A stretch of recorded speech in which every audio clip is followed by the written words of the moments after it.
Komiði sæl, það var bjart og fallegt veður víðast hvar á landinu í dag og við sjáum á þessari tunglmynd að það er mikill snjór víða á norðan austanverðu landinu ennþá og líka á miðhálendinu en snjói nú farið að taka talsvert upp bæði á sunnanverðu landinu og allavega á láglendi vestan til. Það er nú frekar kalt að litast hjá okkur næstu daga, það er hæðarhryggur yfir landinu, lítið úrkomu eins og við sjáum á þessu yfirlitskorti en gæti aðeins rignt suðaustan til á morgun en á föstudaginn þá gengur hérna upp á landi lægð með suðaustanátt og rigningu og hlýju lofti og hlýtt loft og úrkoma, sérstaklega á vestanverðu og sunnanverðu landinu er einmitt svona vorboðin sem við höfum kannski verið að vonast eftir. Við sjáum það er hægbreytilega suðlæga átt hérna á þessu hreyfikorti, bláu flekkirnir eru úrkoman og svo sjáum við að föstudag ganga hérna upp nokkuð ákveðin skil að suður og vestur ströndinni, það hvessir þá af suðaustri og má alveg búast við því að vindhraði verði svona 15 til 20 metrar á sekúndu á meðan það versta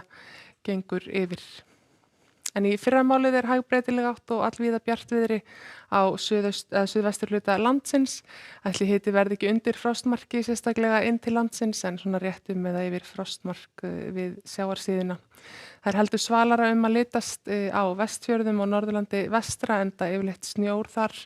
á láglendi og hann svona hefur áhrif á lofthita allavega þangað til að sólin nær eitthvað að bræða þetta af sér. Á norðaustanverðu landinu er voða svipuð saga, það er bjartviðri og kalt að litast, jafnvel enn kaldara en norðvestan til og áttin er þó suðlæg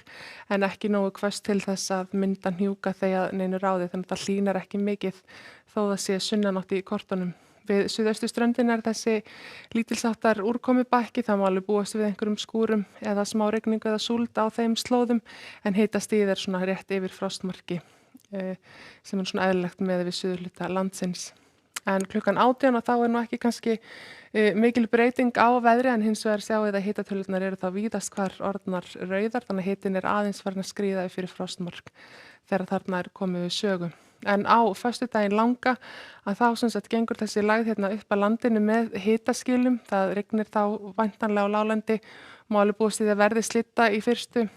til fjalla en svo líklega rigning en snjóvarð kannski í hæstu fjöll þá sérstaklega upp á hálendi. En vindurinn er svona 13 til 20 metrar á sekúndu og viðbúið að verði kvið og til dæmis undir Eyjafjöllum, jafnvel í Öræfum og svo líka á vestanverðu landinu. En framan að degi er bjart og fallegt veður á norðanverðu landinu og hitinn eitthvað staðar rétt yfir frostmarki. Það er áframhaldandi svona róleheita veður má segja á laugardaginn en þó þannig að áttin er orðin heldur norðlægari. Það er þó útlit fyrir bjartviðri á norðanverðu landinu og austanátt svona með smá kannski vætu eða allavega skýjuðu veðri á suðausturlandi og jafnvel einhverjar smá skúrir hér suðvestan til en væntanlega verður svona bjartast og jafnvel þokkalegasta veður bara við Breiðafjörð. Á páskadag þá er útlit fyrir hæga breytilega átt aftur. Það má sjá að þarna eru bara bjartviðri í öllum landslutum, hiti svona hverfistu frostmark hinga og þangað, smá væta líklega við suðurströndina en úrkomu lítið í öðrum landslutum.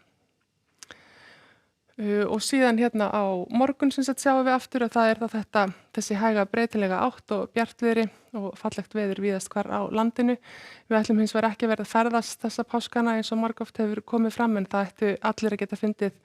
að það er bara fínasta veður til þess að fara út og njóta veðursins og umhverfisins í kringum heimilið. Verið sæl.